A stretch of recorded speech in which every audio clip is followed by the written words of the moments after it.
Merhaba arkadaşlar. Welcome to the recitation for Chapter 19.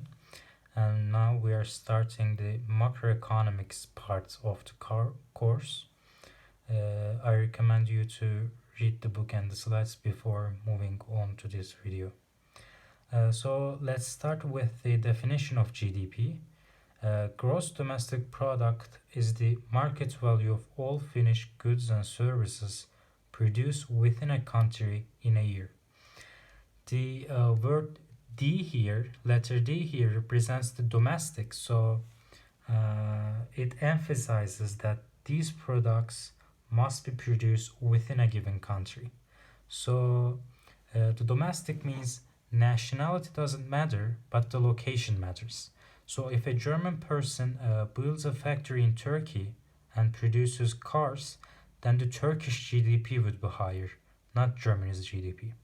Likewise, if a Turkish person goes to Azerbaijan and builds apartment, then Azerbaijan's GDP would be higher, not Turkish GDP. So the nationality doesn't matter. What matters is where the product was produced. And it counts all finished goods. I emphasized finished here because we only count when a good is finished, consumed, or you can say. So an example of this would be sweet sugar. If you go to a market as a consumer and buy sugar for 5 TL, then Turkish GDP, if you just buy it as a consumer, then the Turkish GDP would be higher by 5 liras. But if a cake factory owner goes to market and buys sugar to make cakes, then this is not the final good, this is intermediate good, and the 5 TL is not counted in the GDP. What is counted in the GDP is the final good, which is cake. Let's suppose the cake is sold at 20 liras. Then when a consumer buys the cake, it is then the Turkish GDP goes by 20 liras. So intermediate goods, like in this case, sugar is sold to make cakes. So the intermediate goods is sugar. It's not the final good. We don't count its price in the GDP. We count only finished goods like cakes, and when a consumer like us buys sugar as a final good. There are different ways to count GDP, and the most convenient and most used one is the GDP by components of the demand or expenditures. A country's expenditures mainly consist of consumption, investment, government spending like building roads and etc. X is exports minus imports. This is the net exports. So we subtract the imports in the GDP. Consumption is like buying goods, cars, sugar, cakes, foods. Investments is the investments of the firms, and government spending, as I said, is building roads or giving subsidies. And investment is not buying assets or stocks, it's about capital investment, like buying machines or buying factories, making factories, etc. It's about capital accumulation. It's not investment, it's not financial investment, like by buying assets. And as you know, expenditures must be same with incomes in a given year. So if you calculate GDP from income side, but not from expenditure side, you would sum the wages, interest, rents, profits, taxes minus subsidies plus depreciation. Then at the end, since income is equal to spending, must be equal to spending, both measurements give the same result. But as I said, it's easier to calculate with expenditure side, so in the questions it's most likely that you'll be given to calculate it this way. And okay, moving on to next paper. As I said, GDP is only concerned with final goods or services. It doesn't count intermediate goods. And there are various ways to calculate a good's contribution to GDP, such as value added, spending on final goods and services, and factor income. And we will see these in questions. Another parameter in seeing a country's performance is GNP, which is the gross net product, and it's calculated by GDP plus factor income. So in this case, we are going from the domestic terms to national terms. Gross net product is about nationality, not location. Because we are summing GDP with net factor incomes from abroad, which is factor incomes from abroad minus factor incomes to foreigners. So let's think the case of Turkey. If a lot of foreigners have firms in Turkey, jobs in Turkey, then Turkey's F will be most likely negative, which means that our gross net product is less than the GDP.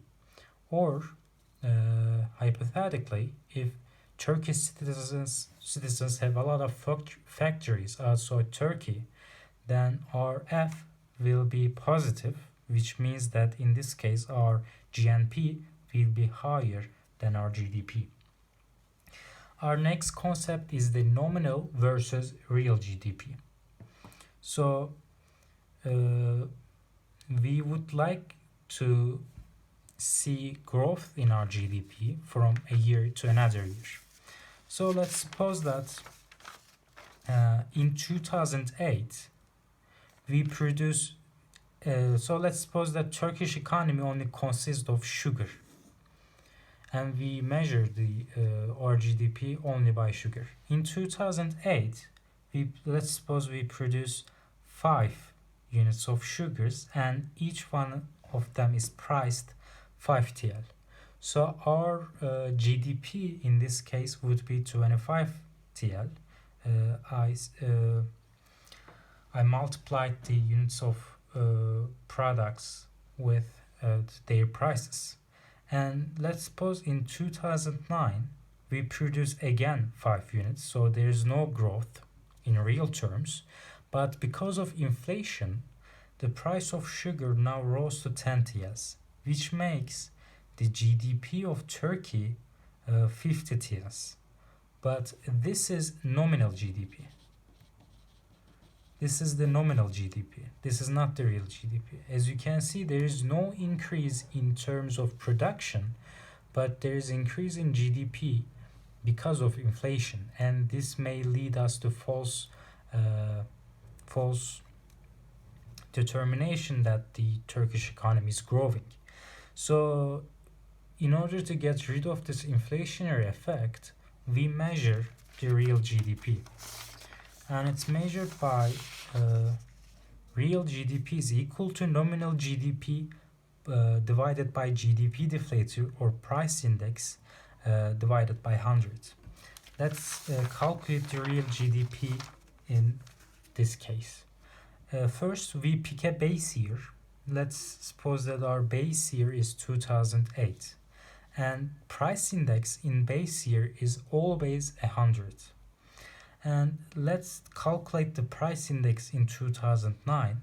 As you can see, price rose from 5 to 10, which is a 100% increase.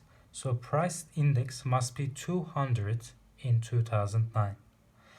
And when we calculating real GDP, as you can remember from this equation, we have to divide nominal GDP by GDP deflator divided by 100. The nominal GDP in 2009 is 50 liras divided by the price index, which is 200 divided by 100, and this equals to 2. 50 divided by 2 is 25 liras. This is the real GDP.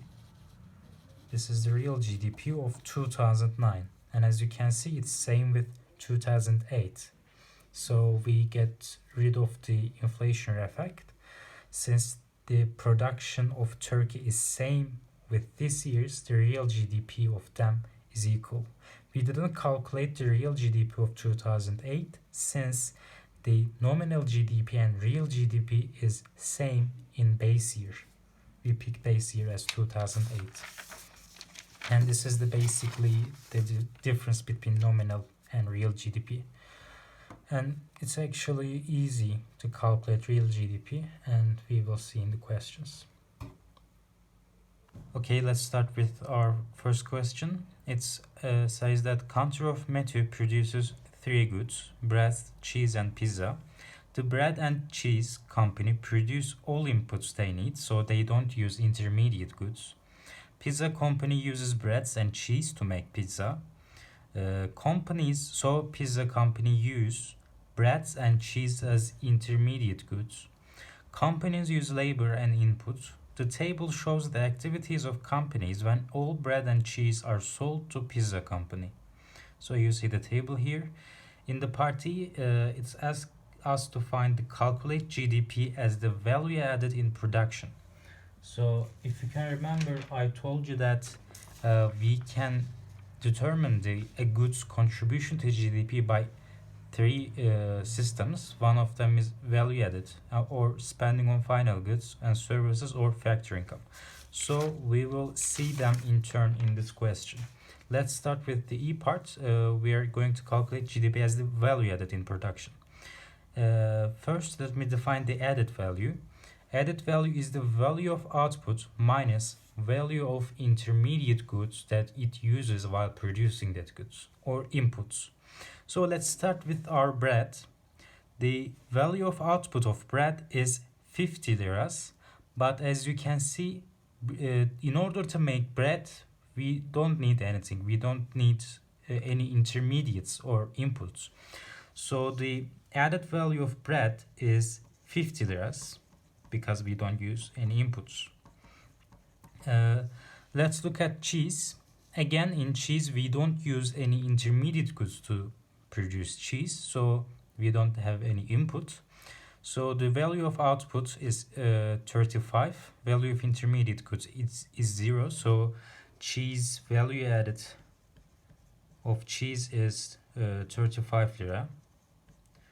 And now let's look at the pizza. Value of output of pizza is 200 lira, but it uses 2 intermediate goods, bread and cheese. And the cost of input is the price of bread plus the price of cheese. So we have to, in order to find the value added of pizza, we should subtract the value of intermediate goods of the value of output from the value of output. So this is all of them equals to 200 lira if you sum these up. Okay, in part B it says calculate GDP as the spending on final goods and services. I didn't write here, but if you look at the problem set questions, it actually says that all bread and cheese goes into the production of pizza. So all bread produced and all cheese produced are goes to pizza company to make pizzas. So the final good here is pizza. Let me write the B part here. Final good here is pizza. Bread and cheese are intermediate goods, so we don't count their values when calculating GDP. We only count the final goods value, which is 200 liras. And so the GDP as spending on final goods and services is 200 liras. Part C, calculate GDP as factor income. So we are not going to calculate GDP as expenditures or the value of outputs, but the incomes. In this case, our main incomes is incomes of wages, incomes of labor, which is wages, and the income of the owner, which is the profits. In the bread company, let me write bread. In the bread company, our wages is 15 liras. So we write 15 plus the profit of the owner, which is the value of output minus the cost, which is wages. And it equals to 35. So the factory income of bread company is 50 liras. Let's look at the cheese company. In the cheese company, again, there is 20 liras of wages plus profit is 35 minus 20, which is 15, and it equals to 35 TLs. This is wages and this is profit. In the pizza company, the wages cost 75 liras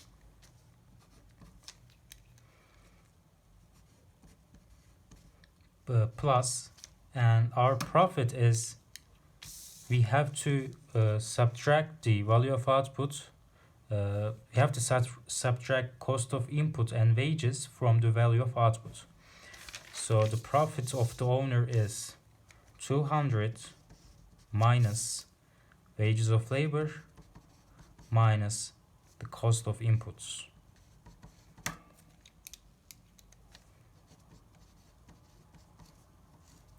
And if you sum these up, if you sum these incomes, factor incomes, it will equal to 200.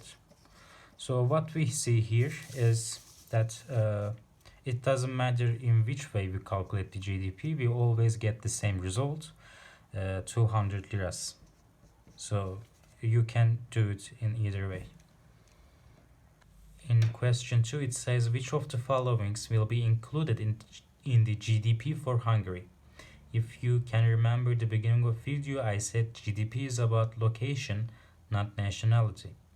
So let's start in part C. It says Efes Beer Company builds a new factory in Hungary. So Turkish owners produces a factory and produces beers. And as I said, since this factory is in Hungary and beers are produced inside Hungary, the GDP of Hungary will be higher. Turkish GDP is not involved. In part B, Turkish Airlines company sells one of its existing airplanes to Qatar. So in this question, there is no Hungary at all, but I want to emphasize that this transaction is not included in any of the countries because the plane is already produced, it's existing. So the sale of existing things is not included in GDP because this plane is most likely produced in another year. And as you can remember, GDP only counts the production in a given year.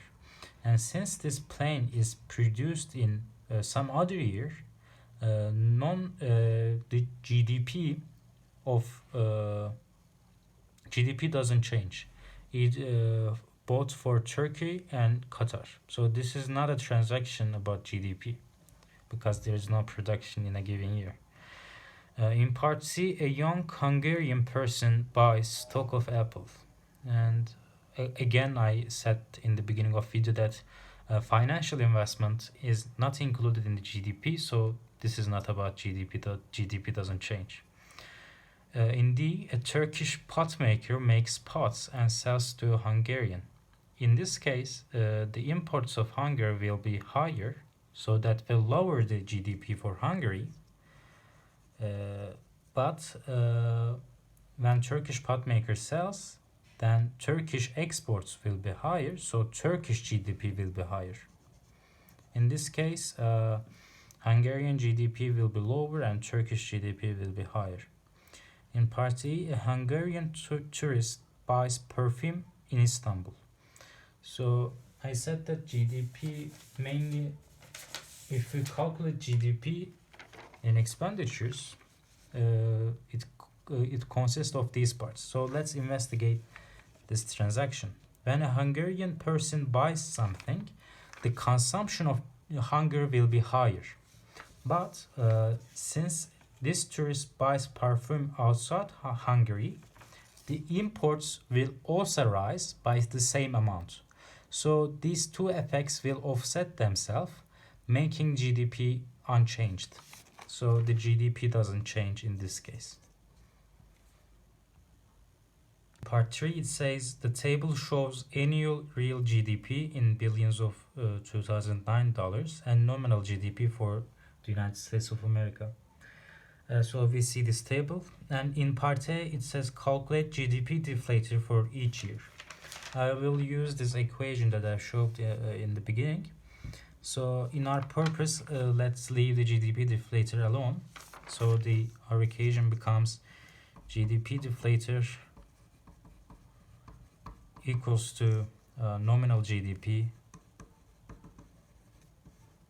over real GDP.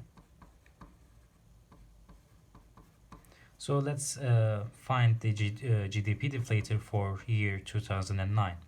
When we divide nominal GDP by real GDP, we find GDP deflator of 2009 as 100.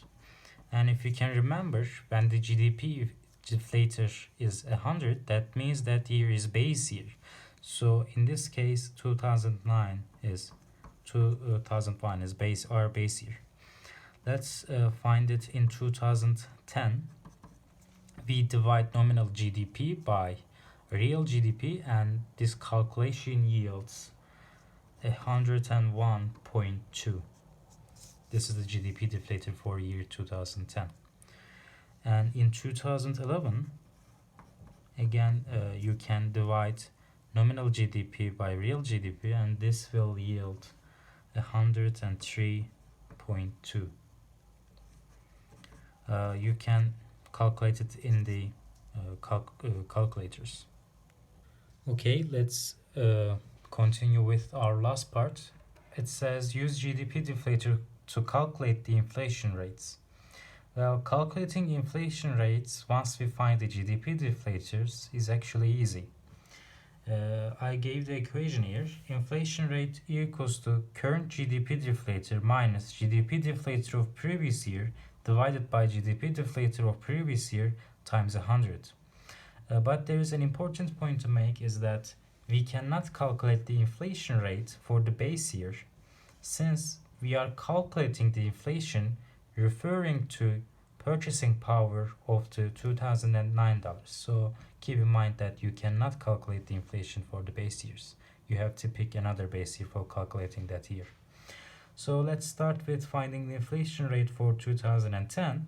It's the current GDP deflator, which is this, minus GDP deflator of previous years, which is 100, divided by GDP deflator of previous year, which is again 100, times 100, which yields a 1.2 percentage inflation in 2010.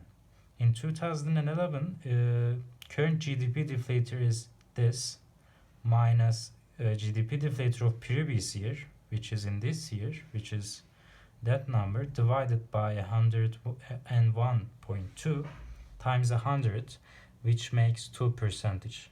That means the inflation rate in 2011 is 2 percentage, given the base year is 2009. So it's really easy to calculate inflations once you memorize this equation and this equation. In other questions, maybe you might be giving the GDP deflator and nominal GDP, so you can be asked to find real GDPs of the countries, or you might be given GDP deflator and real GDP to find the nominal GDPs. So this is actually a critical equation. And this was the end of the recitation for chapter 19. If you have any questions, you can mail me or ask it in the comment section.